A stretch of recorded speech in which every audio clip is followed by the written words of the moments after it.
नमस्कार किसान भाइयों, टेक्निकल एग्रीकल्चर चैनल पर आपका बहुत बहुत स्वागत है। आज का यह वीडियो केवल एक जानकारी नहीं बल्कि खेती की एक मास्टर क्लास है। आज हम उस विषय पर बात करने जा रहे हैं जो दिखने में बहुत छोटा है, जिसकी मात्रा बहुत कम लगती है, लेकिन जो आपकी फसल की सफलता और विफलता के बीच की दीवार बनकर खड़ा है। हम बात कर रहे हैं सूक्ष्म पोषक तत्वों की, यानी माइक्रो न्यूट्रिएंट्स की। किसान भाइयों, पिछले 50-60 सालों में हमारी खेती करने का तरीका बहुत बदल गया है। जब हरित क्रांति आई तो हमारा पूरा ध्यान केवल 3 चीजों पर था: नाइट्रोजन, फास्फोरस और पोटाश। हमने यूरिया और डीएपी के कट्टे भर भर कर खेतों में डाले। इससे शुरुआत में तो पैदावार बढ़ी, लेकिन धीरे धीरे हमारी मिट्टी की जो असली ताकत थी वह कम होती गई। हमने जमीन से अनाज तो लिया, लेकिन जमीन को वापस वह सूक्ष्म पोषण नहीं दिया जिसकी उसे जरूरत थी। परिणाम आज आपके सामने है। आज आप देखते होंगे कि कई बार भरपूर खाद पानी देने के बाद भी फसल में वह रंगत नहीं आती। पत्तियां पीली पड़ जाती हैं, फल छोटे रह जाते हैं, फूल झड़ने लगते हैं और अंत में जब आप उपज तोलते हैं तो वह आपकी मेहनत के हिसाब से बहुत कम निकलती है। यह समस्या छुपी हुई भूख की है। आज के इस विस्तृत वीडियो में हम एक एक सूक्ष्म पोषक तत्व का गहराई से विश्लेषण करेंगे। हम जानेंगे कि zinc, boron, iron, copper, manganese और मोलिब्डेनम ये सब क्या हैं। ये पौधे के अंदर जाकर कौन सी मशीनरी को चालू करते हैं, किस फसल में कब डालना है, बाजार में कौन सा उत्पाद असली है और कौन सा नकली।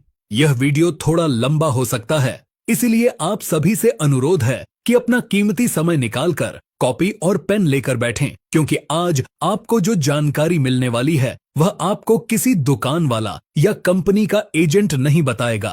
तो चलिए खेती के इस विज्ञान को शुरू करते हैं।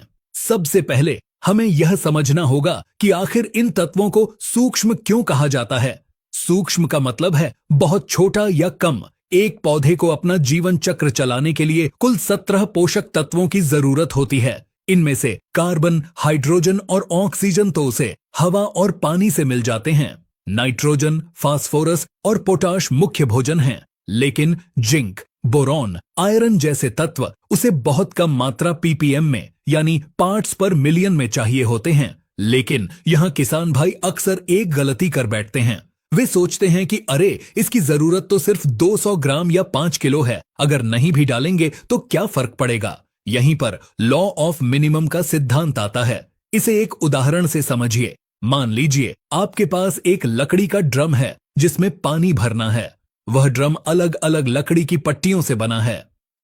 अगर उस ड्रम की एक भी पट्टी टूटी हुई या छोटी है तो आप उस ड्रम को कभी पूरा नहीं भर सकते। पानी उस टूटी हुई पट्टी के स्तर तक ही रहेगा। ठीक इसी तरह अगर आपने खेत में 50 किलो यूरिया, 50 किलो डीएपी और 30 किलो पोटाश डाल दिया, लेकिन खेत में सिर्फ जिंक की कमी है, तो आपकी पूरी पैदावार उस जिंक के स्तर पर आकर रुक जाएगी। बाकी का डाला हुआ महंगा खाद बेकार चला जाएगा। यानी सूक्ष्म पोषक तत्व वह चाबी है जो आपकी मुख्य खाद्य के ताले को खोलती है। इनके बिना एनपीके भी अपना पूरा असर नहीं दिखा पाते। अब हम सबसे पहले और सबसे महत्वपूर्ण तत्व की बात करेंगे, जो है जिंक। भारतीय मिट्टियों में, विशेषकर उत्तर भारत और मध्य भारत में जिंक की कमी सबसे ज्यादा पाई जाती है। जिंक क्या काम करता है? वैज्ञानिक रूप से देखें तो जिंक पौधे के अंदर कई तरह के एंजाइम्स को सक्रिय करता है। इसका सबसे बड़ा काम है ऑक्सिन हार्मोन का निर्माण करना। ऑक्सिन वह हार्मोन है जो पौधे की ऊपरी बढ़वार को नियंत्रित करता है। आपने देखा होगा कि कई बार पौधे की लंबाई रुक जाती है, पोरियां छोटी रह जाती हैं। यह सब जिंक की कमी से होता है। इसके अलावा जिंक पौधे में प्रोटीन बनाने और कार्बोहाइड्रेट के पाचन में मदद करता है। यह पौधे की जड़ों को पानी सोखने की शक्ति भी प्रदान करता है। कमी के लक्षण, जिंक की कमी के लक्षण अलग अलग फसलों में अलग अलग दिखाई देते हैं। धान की फसल में धान में इसकी कमी से मशहूर खैरा रोग होता है। इसमें रोपाई के 10 से 15 दिन बाद नीचे की पुरानी पत्तियों पर लाल और कत्थई रंग के धब्बे पड़ने लगते हैं। धीरे धीरे पूरी पत्ती जंग लगी हुई लोहे जैसी दिखने लगती है और पौधा बैठ जाता है। जड़ें भी कत्थई रंग की हो जाती हैं। मक्का जिंक के प्रति बहुत संवेदनशील है। इसमें नई निकलने वाली पत्तियां पूरी तरह से सफेद या हल्के पीले रंग की हो जाती हैं। इसे व्हाइट बड या सफेद कली रोग कहते हैं। फलों में नींबू, संतरा और अमरूद जैसे फलों में पत्तियां छोटी रह जाती हैं और गुच्छे में निकलती हैं। इसे लिटिल लीफ या छोटी पत्ती रोग कहते हैं। जिंक के प्रकार और प्रयोग विधि। बाजार में जिंक कई रूपों में आता है और यहां किसान अक्सर धोखा खाते हैं। पहला है जिंक सल्फेट हेप्टाहाइड्रेट 21%। इसमें 21% जिंक होता है और 10% सल्फर होता है। यह पानी में जल्दी घुलता है, लेकिन इसमें पानी की मात्रा ज्यादा होती है। दूसरा है जिंक सल्फेट मोनोहाइड्रेट 33%। 33% जिंक होता है और 15% सल्फर होता है। यह पानी में धीरे धीरे घुलता है, लेकिन इसमें पानी की मात्रा कम होती है। यह आज के समय में सबसे ज्यादा प्रचलित है। इसमें 33% जिंक और 15% सल्फर होता है। यह मिट्टी में लंबे समय तक काम करता है। तीसरा है चिलेटेड जिंक 12% EDTA। यह सबसे उन्नत तकनीक है। इसमें जिंक के कणों को एक सुरक्षा कवच में रखा जाता है ताकि मिट्टी में जाने के बाद यह खराब न हो। प्रयोग की मात्रा। अगर आप मिट्टी में डाल रहे हैं तो जिंक सल्फेट 33% का प्रयोग करें। इसकी मात्रा 6 से 8 किलोग्राम प्रति एकड़ रखें। इसे बुवाई के समय या पहली सिंचाई पर देना सबसे अच्छा है।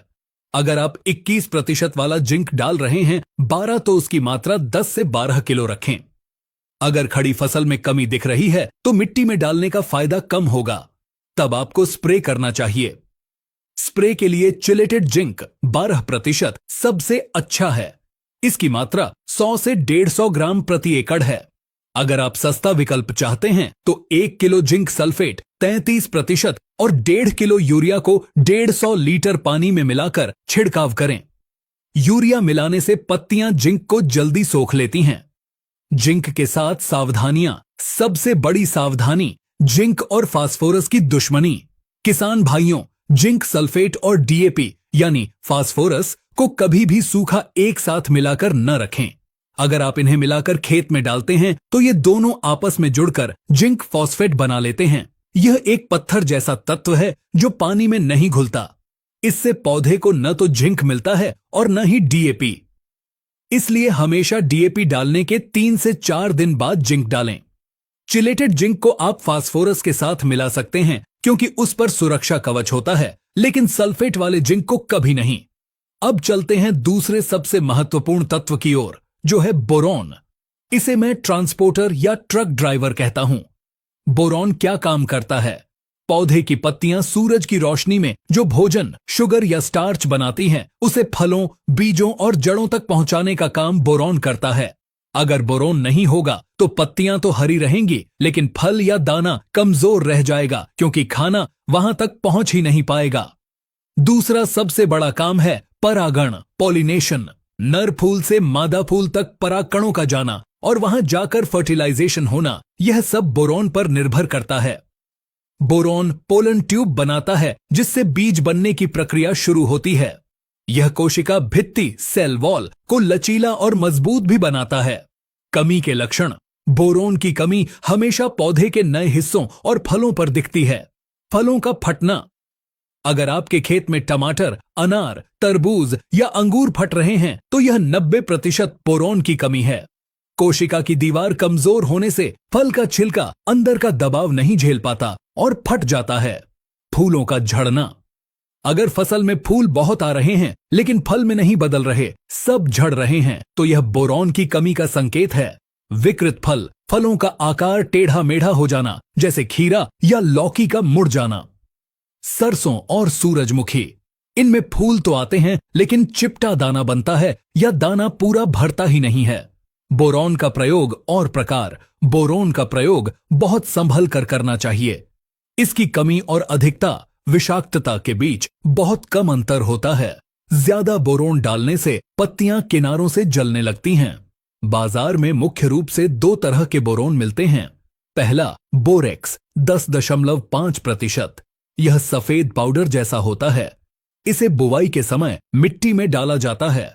इसकी मात्रा 3 से 4 किलो प्रति एकड़ है।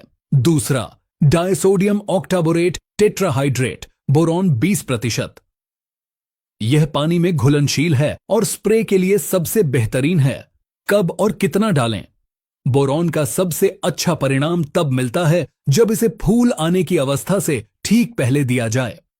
स्प्रे के लिए मात्रा: 1 ग्राम से 1.5 ग्राम बोरॉन 20% प्रति लीटर पानी में मिलाएं। यानी 1 एकड़ में 150 लीटर पानी में लगभग 200 से 250 ग्राम बोरॉन पर्याप्त है। अगर आप फलदार पेड़ बागवानी में इसका इस्तेमाल कर रहे हैं तो हर साल तौले थाले में 50 से 100 ग्राम बोरॉन मिट्टी में मिलाएं।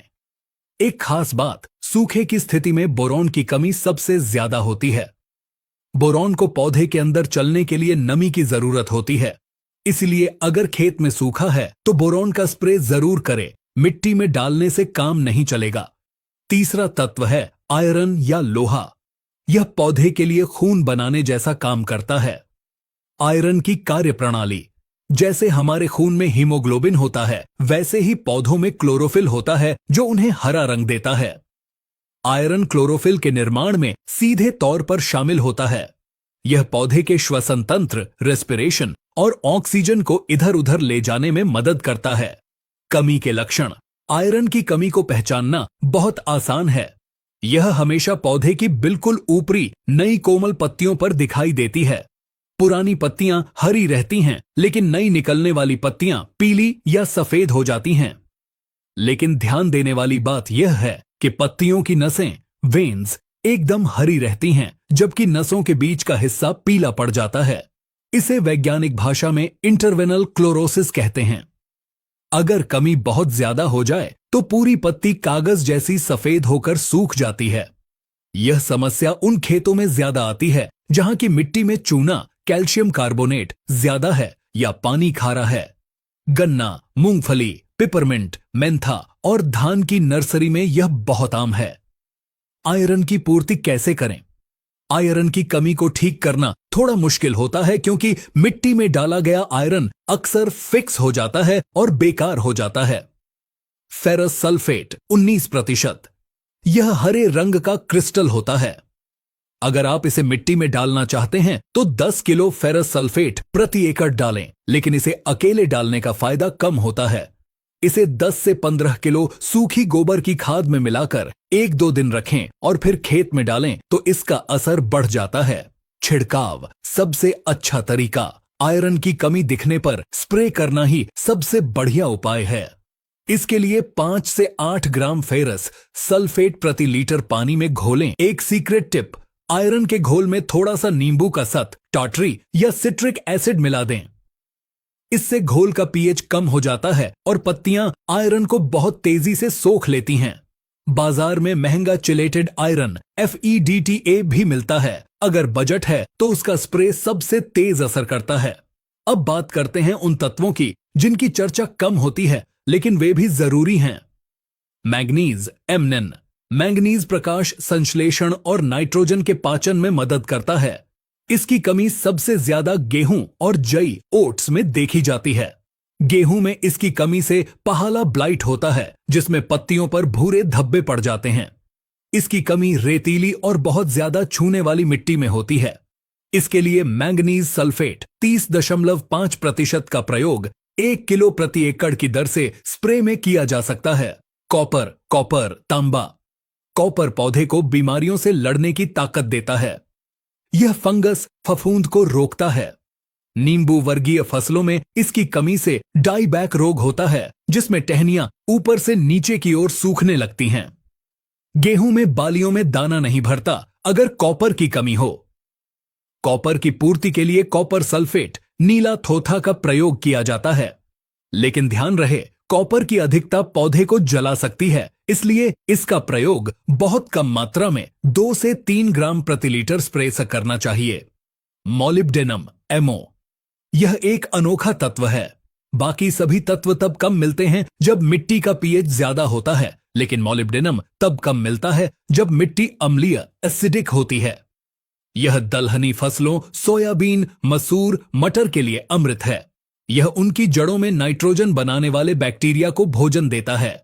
गोभी वर्गीय फसलों में इसकी कमी से व्हिपटेल रोग होता है, जिसमें पत्तियां चाबुक जैसी पतली हो जाती हैं।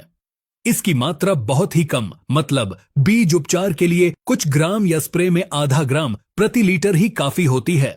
आजकल बाजार में माइक्रो न्यूट्रिएंट मिक्सचर बहुत बिकते हैं। इनमें जिंक, आयरन, बोरॉन सब मिला हुआ होता है। राज्य सरकारों ने इनके ग्रेड तय किए हैं, जैसे ग्रेड 1, 2, ग्रेड 2। क्या इनका इस्तेमाल करना सही है? देखिए, अगर आप प्रिवेंटिव यानी सुरक्षा के तौर पर डाल रहे हैं कि कमी आए ही नहीं, तो मिक्सचर अच्छे हैं। लेकिन अगर आपके खेत में साफ दिख रहा है कि जिंक की कमी है, खैरा रोग है, तो मिक्सचर डालने से काम नहीं चलेगा। तब आपको केवल जिंक सल्फेट की पूरी डोज देनी होगी। मिक्सचर में हर तत्व की मात्रा थोड़ी थोड़ी होती है, जो भारी कमी को पूरा नहीं कर सकती। इसे आप मल्टीविटामिन गोली की तरह समझें, जो सेहत ठीक रखने के लिए है, लेकिन अगर कोई बड़ी बीमारी है तो उसकी स्पेसिफिक दवा ही लेनी पड़ेगी। असली नकली की पहचान। सूक्ष्म पोषक तत्वों में मिलावट बहुत होती है। जिंक की पहचान। जिंक सल्फेट के दाने को हाथ में लेकर रगड़े, इसमें कोई चिकनाहट नहीं होनी चाहिए। अगर आप डीएपी के घोल में जिंक का घोल मिलाएंगे तो रिएक्शन दिखेगा।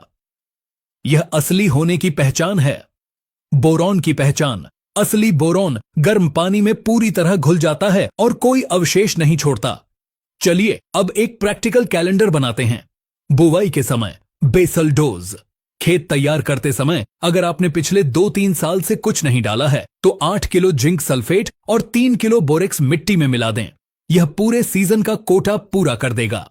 30 से 35 दिन टिलरिंग स्टेज। जब फसल बढ़वार पर हो तब सूक्ष्म पोषक तत्वों के मिश्रण का एक स्प्रे करें। इसमें आप चिलेटेड जिंक, फेरस और मैंगनीज का कॉम्बिनेशन ले सकते हैं। 55 से 60 दिन प्री फ्लावरिंग। फूल आने से ठीक पहले बोरॉन 20% का स्प्रे बहुत जरूरी है। यह आपकी पैदावार को 15 से 20% बढ़ा देगा। अंत में मैं यही कहना चाहूंगा कि किसान भाइयों, खेती एक विज्ञान है। अपनी मिट्टी को पहचानिए।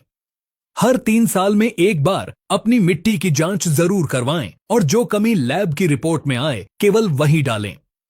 बिना सोचे समझे बाल्टी भर के टॉनिक और मिक्सचर डालने से सिर्फ आपकी जेब कटेगी, फायदा नहीं होगा।